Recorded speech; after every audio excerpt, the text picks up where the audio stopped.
February 12, 1958. The Pamir Mountains, Soviet Tajikistan. They call this place the roof of the world.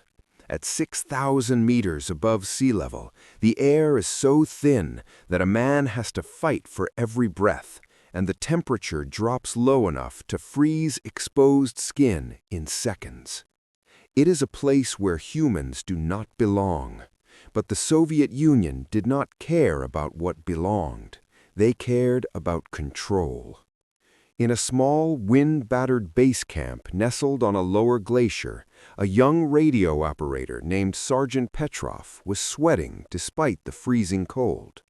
For 48 hours, he had been trying to hail Group Alpha. Alpha was not a standard infantry unit. They were 12 of the KGB's finest master alpinists, men trained to kill in the harshest conditions on Earth. They had been sent up the mountain on a classified training exercise to intercept potential American saboteurs crossing from the Himalayas. They were armed with automatic weapons, they were experts in survival, and they had vanished. Tell us where you watch us from and subscribe to the channel. Petrov adjusted the dial on his R105 transceiver, cutting through the static of the mountain storm. He expected to hear a status report, or perhaps a request for supplies. He didn't expect the radio to come alive with the sounds of a massacre. The transmission that finally broke through the static was brief, lasting only 14 seconds. It did not contain any coordinates. It did not contain any tactical codes. It consisted entirely of the deafening roar of 12 PPSH submachine guns firing simultaneously on full auto, followed by screams. But the screams didn't sound like men falling to an avalanche. They sounded like men being torn apart. And beneath the gunfire, the microphone picked up a low, guttural roaring sound, a noise too deep to come from a human throat and too aggressive to be the wind. Then the line went dead. What happened on that mountain was erased from the history books for 60 years. The official report blamed a sudden storm, but we have recovered the files that tell a different story. The KGB didn't lose those men to the weather. They lost them to something that was hunting them. Before we climb into the death zone to find out what killed Group Alpha, make sure to subscribe to the Red Dossier. We are declassifying the stories they didn't want you to hear. And tell me in the comments, do you believe the legends of the Yeti, or is it just a myth to cover up something worse? Let's open the file on Operation Snow.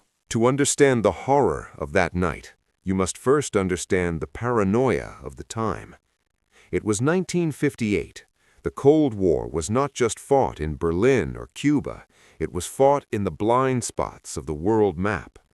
The Kremlin was convinced that the Americans were using the high passes of the Pamirs and the Himalayas to infiltrate spies into Soviet territory. They believed the CIA was training mountaineers to cross the roof of the world undetected. But the local Tajik and Kyrgyz herders who lived in the shadow of those peaks told a different story.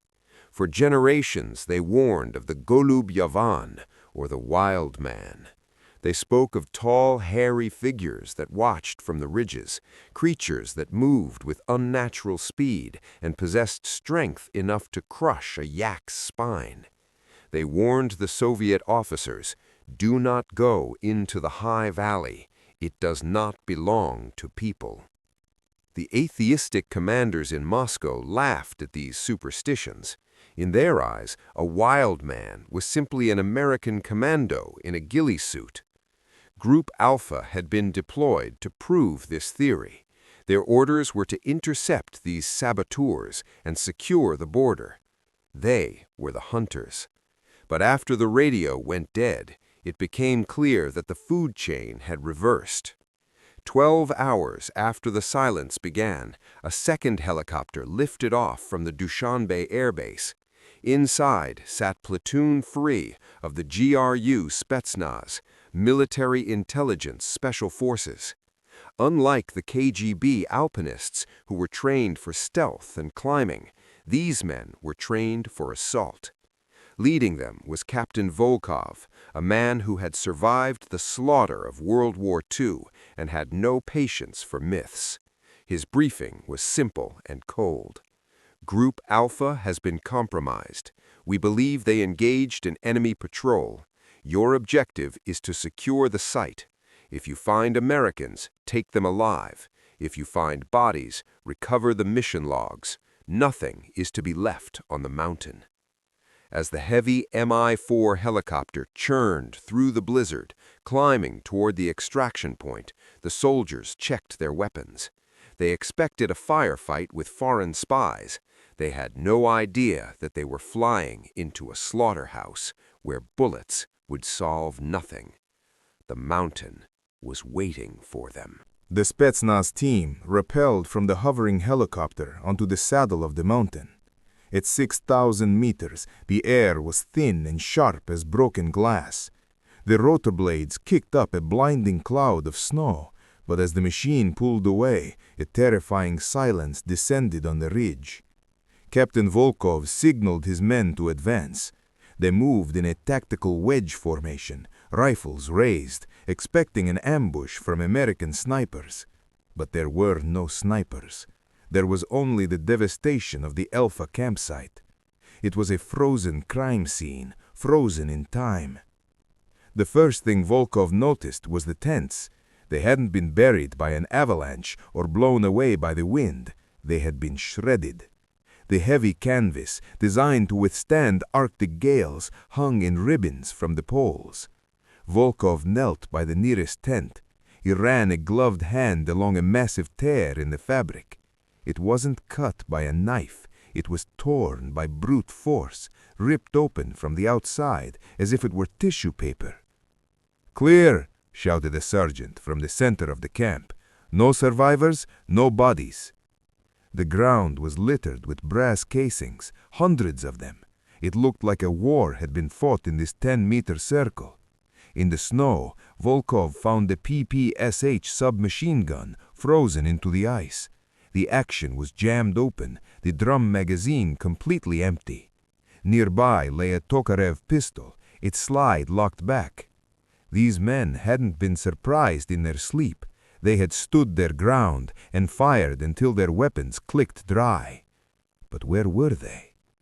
"Captain," the medic called out, his voice trembling slightly. He was standing near the edge of a steep drop-off. "You need to see this." Volkov walked over. The pristine white snow around the perimeter was stained with dark frozen crystals. Blood, gallons of it. But there were no corpses. Instead, there were drag marks, deep, wide furrows in the snow leading away from the camp, not down the mountain toward safety, but up. They had been dragged into the jagged volcanic rocks of the death zone.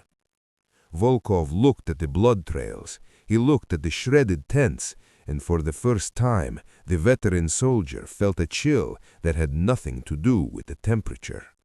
No human enemy drags 12 armed men up a vertical cliff face. "Check your safeties," Volkov ordered, his voice low.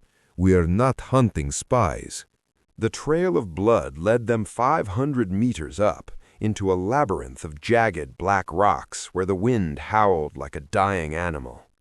The Spetsnaz soldiers moved slowly, their crampons biting into the ice, their eyes scanning the ridges above. Then the point man froze.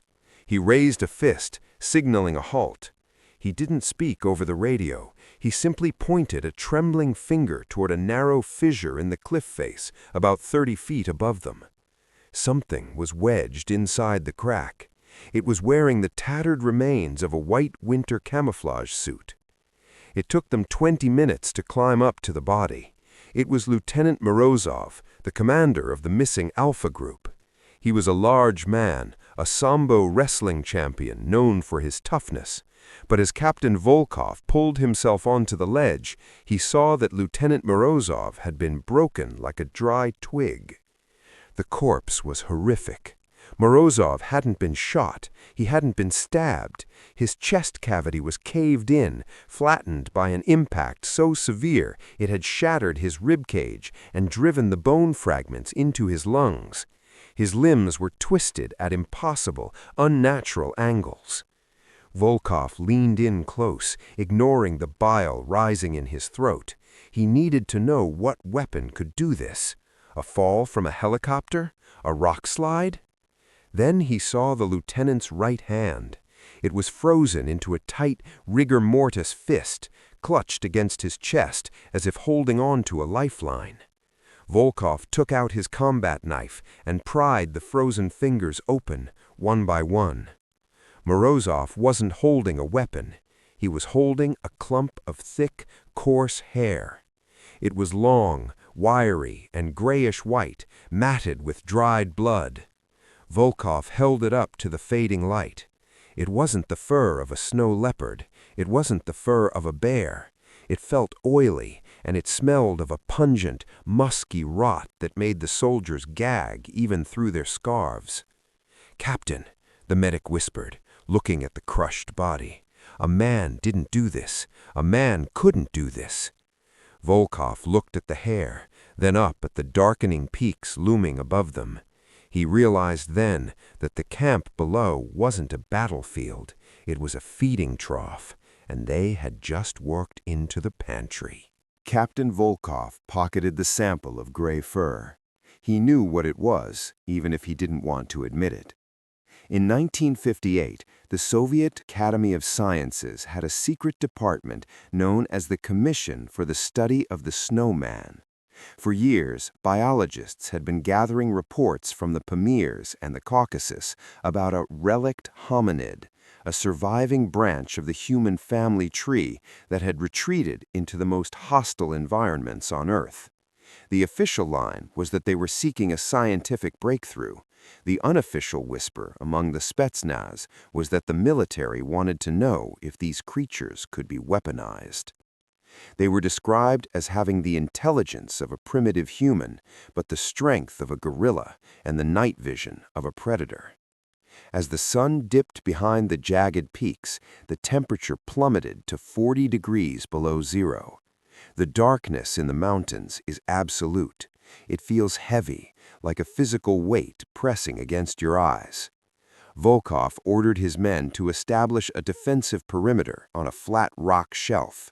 They set up the heavy RPD machine guns facing the cliff walls. They waited. The wind died down, replaced by an eerie, suffocating silence. Then the mountain began to move. It started with the sound of shifting shale, loose stones tumbling down the slopes, not from one direction, but from all directions. The Spetsnaz soldiers, men who had stared down German tanks without blinking, began to shift nervously. They could hear breathing, heavy, wet, raspy breathing echoing off the canyon walls. "Flare!" Volkov ordered. A soldier fired a signal flare into the sky. The magnesium charge burst into blinding red light, drifting slowly down on its parachute. The shadows on the cliff face were thrown into sharp relief. And there they were. Perched on the vertical rock walls, clinging to the stone with impossible strength, were figures. They were massive, covered in matted fur, standing nearly 7 feet tall. But what froze the blood in Volkov's veins was not their size, it was their numbers. He counted 6, then 10, then 20.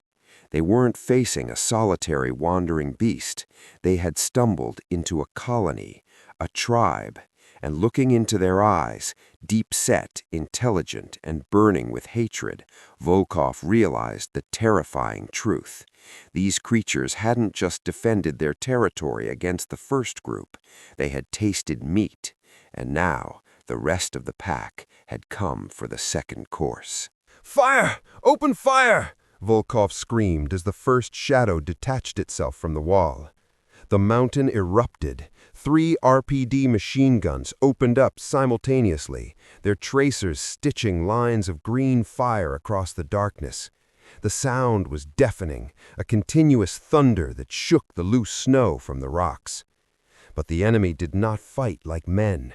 They didn't take cover. They attacked with a suicidal, primal fury. The creatures dropped from the cliffs like stones, landing in the middle of the Spetsnaz formation. One of them, a massive alpha male, scarred with old wounds, landed directly on top of the heavy gunner. Before the soldier could turn his weapon, the beast grabbed him by the helmet and the flak vest. With a sickening crunch that was audible even over the gunfire, the creature snapped the man's neck and tossed his body off the ledge into the abyss like a rag doll. It was pure chaos. The flashing strobe light of the muzzle bursts illuminated brief, terrifying vignettes. A soldier frantically stabbing a creature with a bayonet while it clawed at his armor. A grenade exploding, sending a spray of black blood and gray fur into the air. The radio operator screaming as he was dragged backward into the dark by a long, hairy arm. These things were fast, blurringly fast, and they were terrifyingly hard to kill. Volkov saw a creature take 3 rounds to the chest. It didn't fall. It roared, a sound of pure hate, and lunged at him. He emptied his magazine into its face, the creature finally collapsing inches from his boots, its momentum nearly knocking him over. The Spetsnaz were elite killers, but they were fighting a vertical war against an enemy that had evolved to dominate this exact environment. The perimeter was collapsing. The snow was turning black with blood. "Fall back!" Volkov roared, grabbing a fresh magazine, his hands slick with gore. "To the cliff edge! Defensive circle!" But as he looked up, he saw more shadows descending from the peaks. They were out of ammo, out of time, and outnumbered. The mountain was consuming them. The loudest sound in a battle is not the explosion of a grenade. It is the dry click of a firing pin hitting an empty chamber. Ammunition was gone. The heavy RPD machine guns, which had been spitting green tracers into the dark just moments ago, were now smoking and silent. Captain Volkov stood with his back pressed against the icy granite wall, watching his elite platoon dissolve. Half of his squad was already dead, or worse, snatched by the hairy limbs reaching out from the shadows. The creatures did not just kill, they harvested. They worked with a terrifying insect-like efficiency, isolating soldiers and dragging them up the vertical rock face into the labyrinth of caves above. Volkov realized then that the Spetsnaz were not fighting a battle, they were fighting nature itself, and in this element, at 6,000 meters, in the freezing dark, humans could not win. He scrambled over the blood-stained snow toward the body of Lieutenant Morozov, the Alpha Team leader they had found earlier. Wedged into the dead man's gear, half buried in the ice, was a leather-bound book, the flight log. Volkov ripped it open, his frozen fingers struggling with the pages. He scanned the final entry scribbled in trembling graphite, the coordinates, the observations. Sector 4. Multiple contacts, confirmed females and young, immense numbers. We are on top of a nest. The captain looked up at the cliff face. It wasn't just a pack of predators, it was a breeding ground, a colony that had survived here for centuries, hidden from the world. If the rescue team died here, the Soviet Union would just send another and another, feeding the colony until the creatures grew bold enough to descend into the valleys. Volkov looked at his remaining men. They were pulling out combat knives and entrenching tools, preparing to die fighting against monsters 3 times their strength. There was only one way to stop this. Volkov grabbed the radio handset.